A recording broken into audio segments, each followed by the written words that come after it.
Olá, tudo bem? Como estão todos? Aqui é o professor Paulo Reguli para uma aula de Geografia no 8º ano da Escola Caetano Costa Milano. A primeira aula do ano de 2021 de Geografia vai ser ainda pelo modo de estudos à distância, que vocês vão receber na quinta-feira, 25 de fevereiro, certo?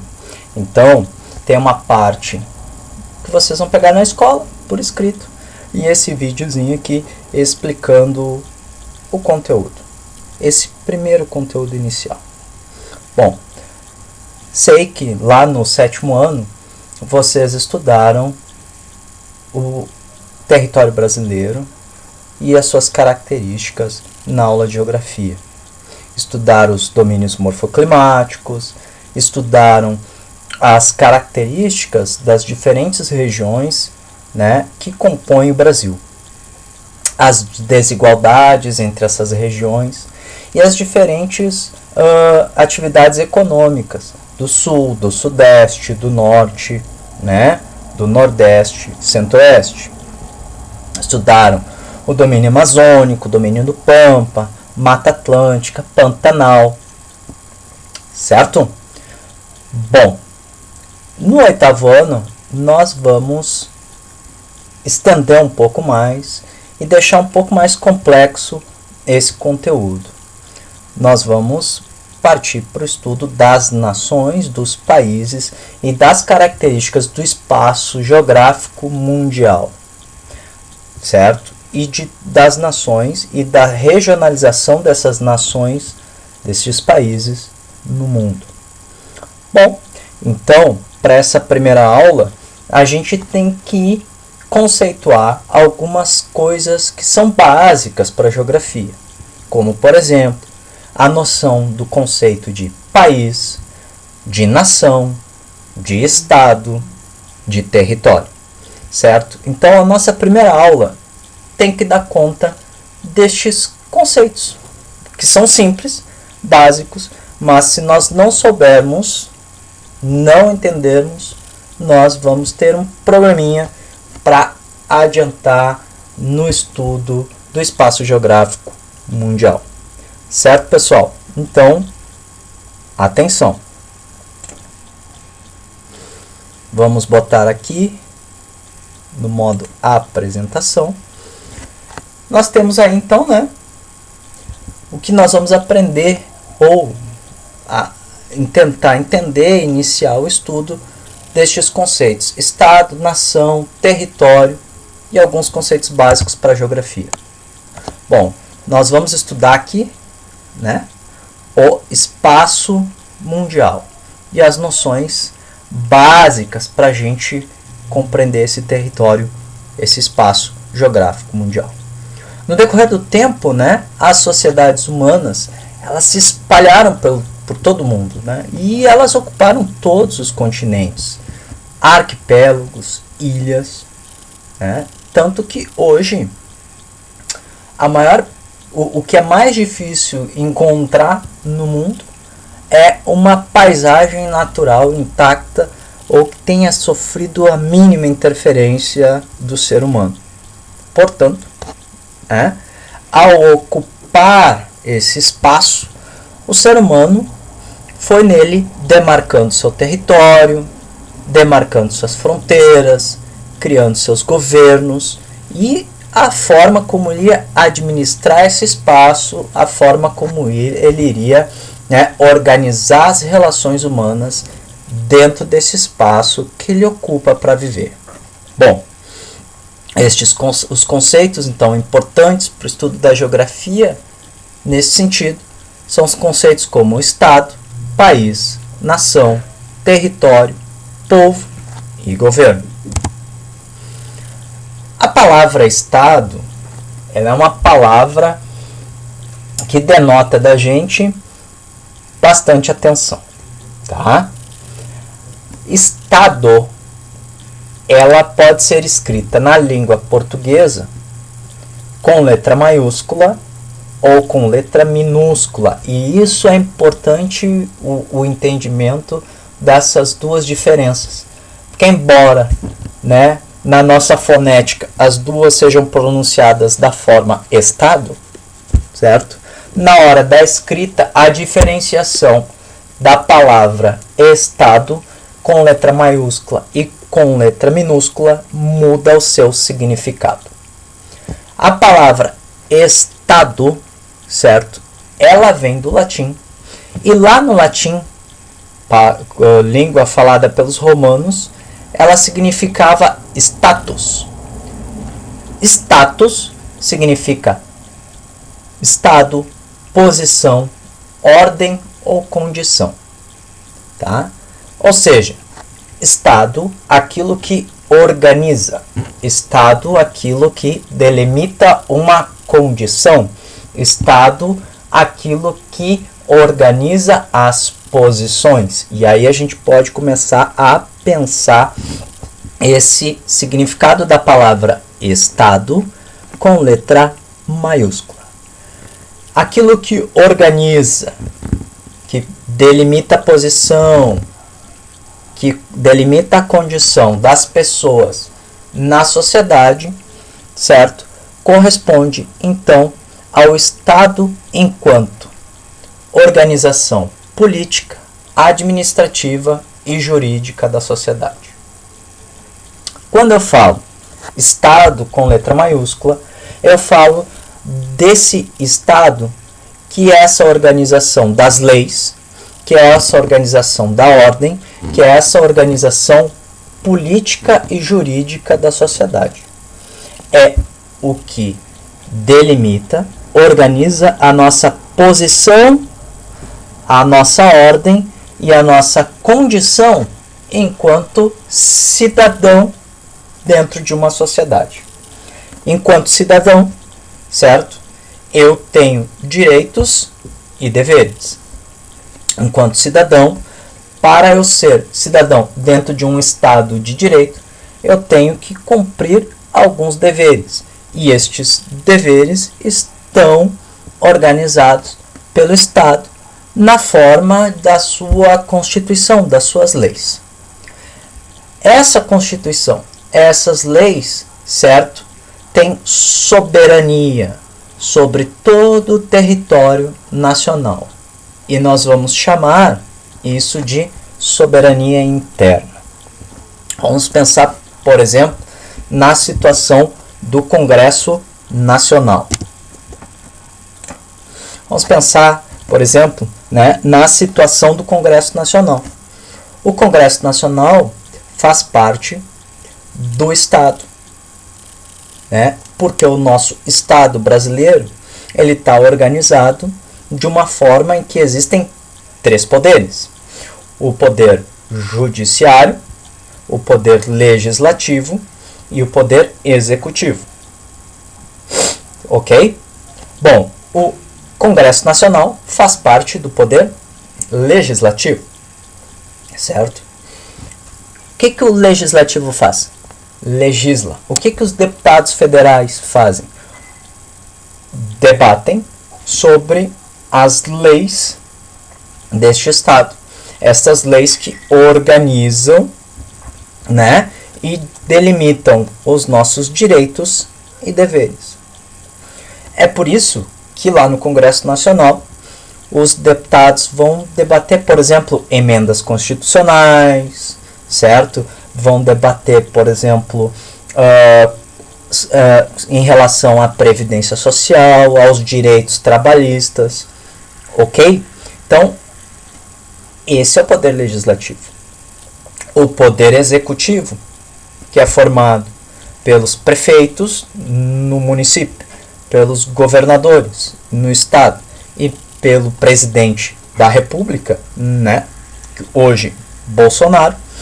Estas pessoas, elas devem cumprir a lei, e é por isso que o nome chama executivo, executar as leis que são debatidas no Congresso Nacional, certo? Não que eles não possam propor leis também, mas sempre que um prefeito, sempre que um governador, sempre que um presidente, ele quer propor uma lei, ele tem que encaminhar essa lei para o Congresso Nacional e lá será aprovado. Ou também existe, em alguns casos, a condição de fazer decretos, né? Onde um prefeito, um governador ou presidente pode, por meio deste documento, decretar. Então, ele, por meio de um decreto, ele diz o que vai ou não vai acontecer, né, na cidade, no estado ou no país. Por exemplo, podemos falar do decreto, tá, do distanciamento social que o governador do estado assina, dizendo quais são as áreas com bandeira preta, quais são as áreas com bandeira vermelha, quais são as áreas com bandeira laranja, de acordo com os dados, né, fornecidos pela Secretaria da Saúde, né, de contágio do coronavírus. Então, né, embora as leis sejam debatidas no Poder Legislativo, o Executivo ele ainda tem algumas prerrogativas, porque ele tem que executar, certo? O governador do estado, o prefeito ou o presidente, em situações de emergência ou em situações de grave dano à população, eles têm essa prerrogativa, eles podem, né, fazer um decreto para fazer a coisa funcionar. Eles têm que executar, né? Esse é o nome, executivo. Tudo certo? E o terceiro poder é o judiciário. O judiciário tem como função, né, julgar as leis, né, julgar as pessoas que não cumpriram a lei, certo? É o judiciário. Esses três poderes, legislativo, executivo e judiciário, eles se contrabalançam na nossa sociedade, certo? O que é contrabalançar? É tentar manter o equilíbrio. Tentar manter o equilíbrio. Essa é a ideia de um país que vive dentro daquilo que a gente chama Estado Democrático de Direito ou democracia, aonde nenhum dos três poderes se sobrepõe ao outro. E esse equilíbrio é mantido através dessa fiscalização entre os três. Portanto, voltando aqui à nossa apresentação, o Estado, quando ele tem todo esse arcabouço legal, jurídico, constitucional, tá? Ele tem soberania interna. E quando ele tem independência em relação à ordem internacional, ele tem soberania externa.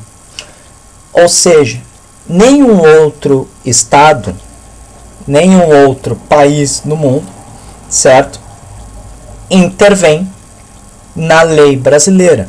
Logo, ele é independente e, por isso, ele tem soberania externa. Por exemplo, tem o Estado brasileiro, tem o Estado argentino, o Estado boliviano, o Estado francês. Cada um desses países possui, pelo menos em tese, né, gente? E aí nós vamos ver ao decorrer do ano como as interferências e as relações entre os países provocam algum tipo de alteração nesse estado de soberania, seja interno ou seja externo, tá? Entre os países. Então, é importantíssimo entendermos a diferença, né? E o significado dessa palavra Estado com letra maiúscula, ok? E temos então a palavra Estado com letra minúscula. Aí é a coisa mais fácil que tem, e vocês vão lembrar lá do 7º ano, a palavra Estado com letra minúscula corresponde à divisão política administrativa em estados, né? Como no caso do Brasil, tem o estado do Amazonas, o estado do Espírito Santo, o estado da Bahia, o estado do Rio Grande do Sul, né? Entretanto, há estados em que unidades administrativas internas recebem outros nomes. Por exemplo, na Argentina, né, o estado é recebe o nome de província, né? Ou na Rússia, que ele recebe o nome de república. Mas essa palavra Estado com letra minúscula, para nós, né, tem o significado da divisão política do país, tá? Da divisão política administrativa do país. O Brasil é dividido em 26 estados e o Distrito Federal, né? Rio Grande do Sul, Santa Catarina, Paraná. E o Distrito Federal, onde fica a capital, Brasília. Até aí, tranquilo, né? Muito fácil. Bom, a palavra país vem do francês pays, e que por sua vez também vem do latim pagensis, ou pagos, que significa pequeno povoado, aldeia. Indica o território da aldeia, tá? Frequentemente, o termo país é usado como sinônimo de estado. Entretanto, há uma distinção entre eles. País se refere ao território de um estado, enquanto, por estado, né, corresponde à instituição que exerce poder sobre um território. Vamos lá. Vamos diferenciar. Quando eu falo país, eu falo do território aonde um estado exerce o seu poder. Vamos lá. Vamos pensar aqui, certo? Quando eu falo país, eu me refiro ao território aonde o estado exerce o seu poder. Nós vimos que o poder legislativo, executivo e judiciário fazem parte do Estado brasileiro, certo? O executivo, legislativo e judiciário só podem ter poder dentro do país Brasil, dentro do território brasileiro. Aí, compreendido? Não pode, por exemplo, o Bolsonaro querer dizer para o povo argentino, para o Estado argentino, como a Argentina tem que fazer as suas leis. Não pode o presidente da Argentina, certo, dizer para os brasileiros como tem que ser a sua lei. Isso se chama soberania, como a gente viu anteriormente. Quando nós temos a ingerência de um país sobre o outro, nós não temos aí soberania interna e soberania externa. Lembram disso? Então, quando eu falo país, eu falo, né, da unidade territorial habitada por um povo e aonde um estado exerce o seu poder. Fácil, né? Não é difícil. É só uma questão de entender os pormenores. Os pormenores.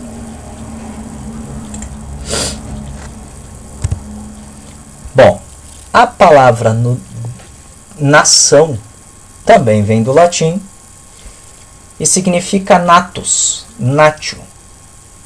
E ela tem um significado de nascido.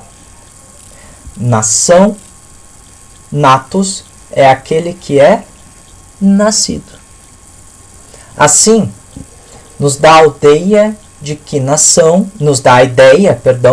nação consiste em um grupamento social unido por um passado histórico comum, que deu origem a uma identidade cultural. Portanto, né, nação é a ideia de que todo mundo possui o mesmo passado, uma mesma origem. Todo mundo quem, professor? Todas aquelas pessoas que nasceram naquele mesmo país. Portanto, os membros de uma nação tem características comuns relativas à língua, religião, tradições, crenças, valores. Todas as pessoas que nascem no mesmo país são da mesma nação? Não necessariamente. Tá? Quando um território se organiza politicamente, a gente dá o nome de Estado, ou Estado-nação. Quando esse Estado organiza, delimita os direitos e deveres de um mesmo povo. Porém, gente, nem sempre há identidade completa entre Estado e nação. Por exemplo, existem estados que têm 2, 3, 4 nações que vivem sob o mesmo Estado e dividem, muitas vezes, o mesmo território. Aqui eu trago o exemplo do Canadá, onde nós temos um estado onde convivem ali populações indígenas, descendentes de colonizadores, imigrantes ingleses, franceses, entre outros. Parte dos descendentes franceses tem a intenção de criar o próprio estado na província de Quebec e já fez tentativas nesse sentido, mas não tiveram sucesso. Pensa um pouquinho. O caso do Canadá não é um pouco parecido com o caso brasileiro? Nem todos no Brasil possuem, né, a mesma origem. Nós temos as populações indígenas, nós temos, né, as populações descendentes de colonizadores. No Brasil, nós temos uma dezena de nações indígenas, cada uma com a sua língua, cada uma com a sua religiosidade, cada uma com a sua identidade cultural. Então, nós podemos dar uma série de exemplos. Nós temos nações que não possuem estados, né? Por exemplo, os curdos.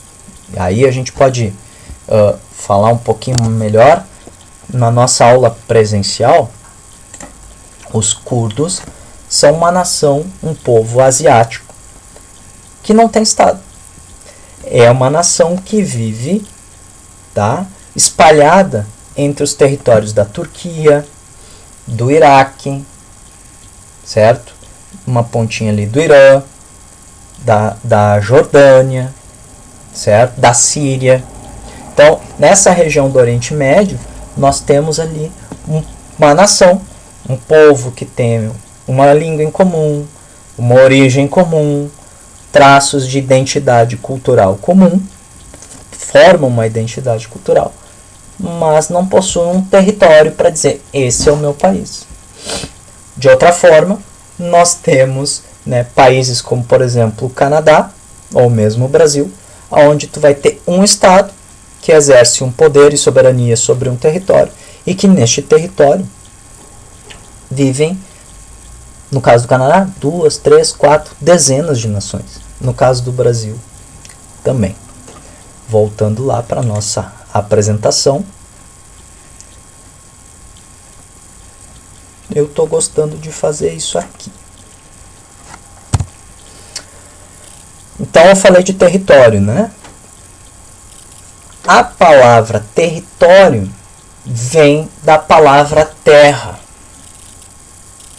Ou seja, território é a porção de terra sobre a qual um estado exerce a sua soberania. Território é a porção da superfície terrestre sobre a qual o estado exerce a sua soberania. É a base física do estado. E além do território continental, a gente pode dizer que tem um território que a gente chama de espaço aéreo, as ilhas e o mar territorial. Ou seja, aquela parte um pouco além da praia que ainda está sobre a soberania do Estado. O território de um Estado é delimitado por suas fronteiras, que precisam ser reconhecidas pelos Estados vizinhos. Existem casos de discussão entre Estados por determinados territórios, o que dificulta a definição de suas fronteiras, né? Há 500 anos, o território do que hoje era o Brasil era formado pelas capitanias hereditárias. Mas com o decorrer da história e a ocupação do território, do espaço da América do Sul pelos portugueses, seus descendentes, que foram dominando esse território, né, o espaço territorial brasileiro ficou com, né, este formato. Aumentou o território. Né? Aumentou o território porque o Brasil, né, disputou espaço, discutiu com outros países vizinhos a delimitação das suas fronteiras. No Rio Grande do Sul, existiu sempre, desde a época da colonização entre portugueses e espanhóis, onde é que seria a fronteira entre o que era a colônia portuguesa e o que era a colônia espanhola, depois o que era Brasil, o que era Uruguai, o que era Brasil, o que era Paraguai, o que era Brasil, o que era Argentina. Né? E assim, durante a história, os países vão disputando espaço territorial, delimitando as suas fronteiras. Existem diversos casos no mundo e na história que nos comprovam este fato. E a palavra povo, né, também vem do latim e significa um grande número de pessoas. Populus, o grande número de pessoas. Povo, então, é esse grande número de pessoas, essa totalidade de pessoas que habitam o mesmo território, ou o conjunto de indivíduos que formam um Estado. Então nós temos o povo brasileiro, o povo paraguaio, o povo chinês, o povo alemão. Notem, povo não é nação. Nação possui uma identidade cultural, certo? Nação. Todas aquelas pessoas comungam da mesma língua, né? Da mesma origem, têm a mesma cultura. A palavra povo, não necessariamente o povo brasileiro precisa ter a mesma origem, a mesma cultura, a mesma língua, a mesma religião. Tá? A diferença entre nação e povo é: nação tem identidade cultural. Todas as pessoas comungam da mesma identidade cultural. O povo são as pessoas que habitam o território aonde o Estado exerce soberania. Então, por exemplo, uma pessoa, tá, que nasceu na Bahia, cujo vô veio escravizado da África, tá certo? Ela vive num quilombo, vamos colocar dessa forma, tá? Junto com outras pessoas, certo? Naquela comunidade.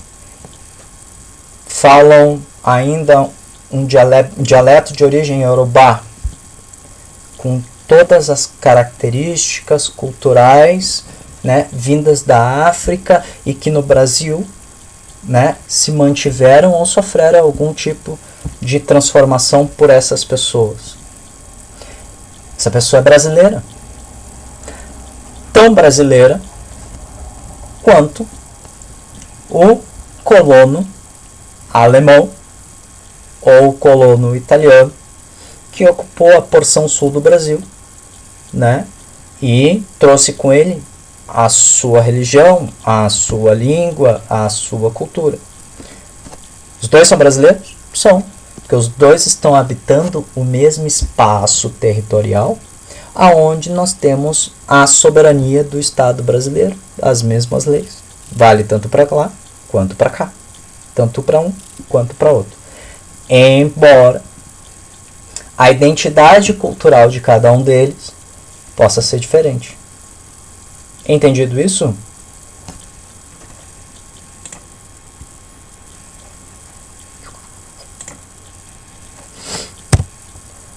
Então nós temos um Estado que, para exercer o seu poder de soberania, ele precisa de um governo.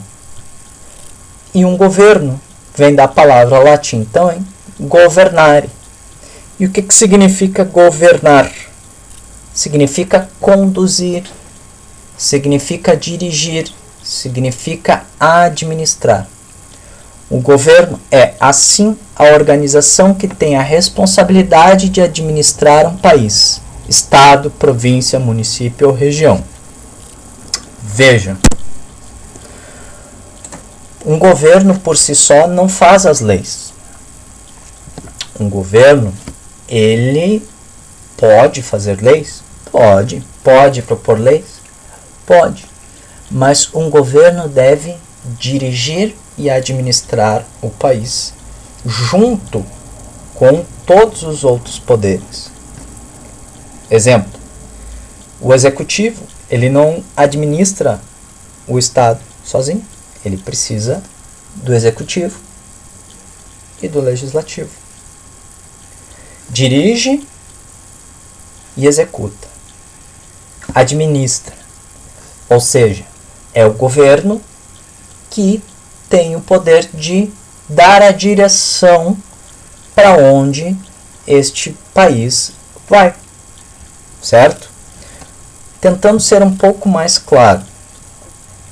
Nós temos uma política nacional de saúde chamada SUS, Sistema Único de Saúde. O Sistema Único de Saúde, ele passou por diferentes governos. O SUS, ele passou pelo governo do Fernando Henrique Cardoso, ele passou pelo governo do Lula, ele passou pelo governo da Dilma e ele passa agora pelo governo do Bolsonaro.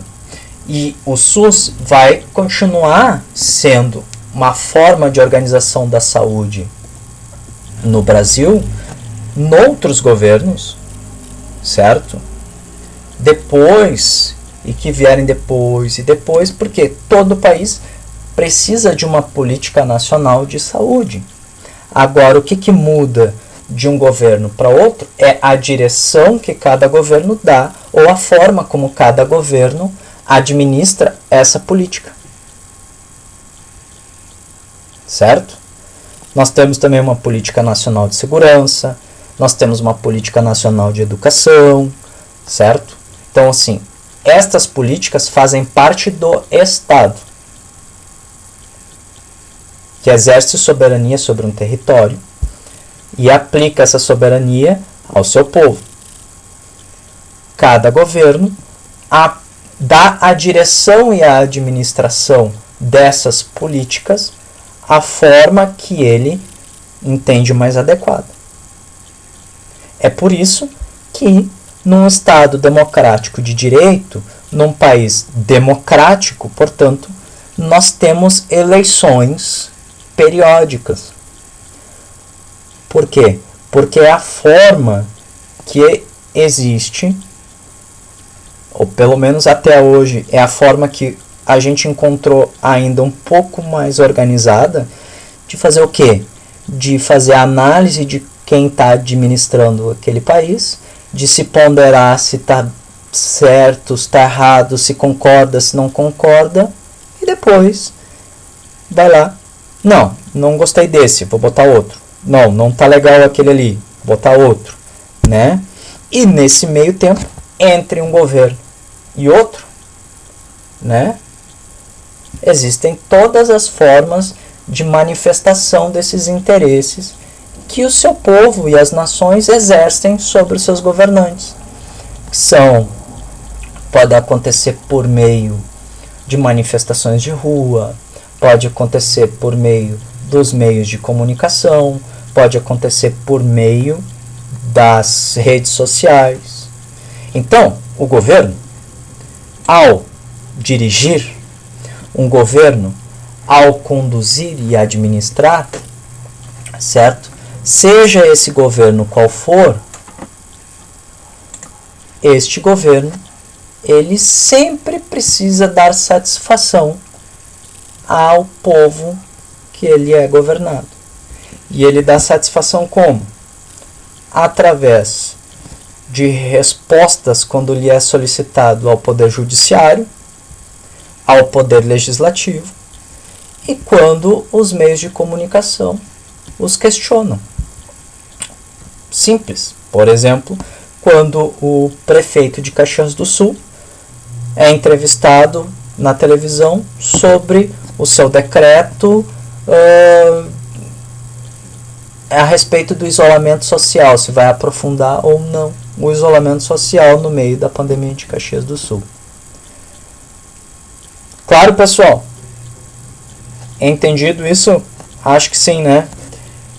Bom, a aula por escrito vai dia 25. Não esqueçam de fazer perguntas ali pelos grupos na escola, tá? Os grupos na rede social, pode continuar fazendo, tá? Ficou com dúvida, manda a pergunta. E se tudo der certo, a partir do dia 15 de março, a gente volta a se encontrar em sala de aula por meio da aula presencial escalonada. Como é que vai funcionar isso? Não tem que manter o distanciamento social, né? Então as turmas vão ser divididas em grupos. Uma semana vem o grupo A, na outra semana vem o grupo B e a gente vai tendo a aula presencial. Quando for a semana do grupo A, aqueles alunos do grupo A vêm para a escola, tem aula presencial, e a mesma aula presencial que o pessoal está dando ali, eu vou mandar para o grupo B que vai ficar em casa, para ter a mesma coisa. Na outra semana, o grupo B vem para a aula, vai ter aula presencial, e o grupo A que está em casa vai receber a matéria de geografia em casa, via papel, via PDF, conforme a escola se organizar. Entendido, gente? E assim a gente mantém o contato. E dessa forma a gente vai se organizando. E quando a gente estiver lá na escola, importantíssimo, quando a gente estiver lá na escola, a gente vai usar máscara o tempo todo, a gente vai chegar na escola, fazer toda a higienização, certo? E respeitar todos os protocolos. Porque não podemos deixar que o vírus ocupe a escola e a escola seja um lugar de transmissão. A escola tem que ser lugar de educação, lugar de segurança, lugar de saúde para todo mundo. Um beijão para todos. Até!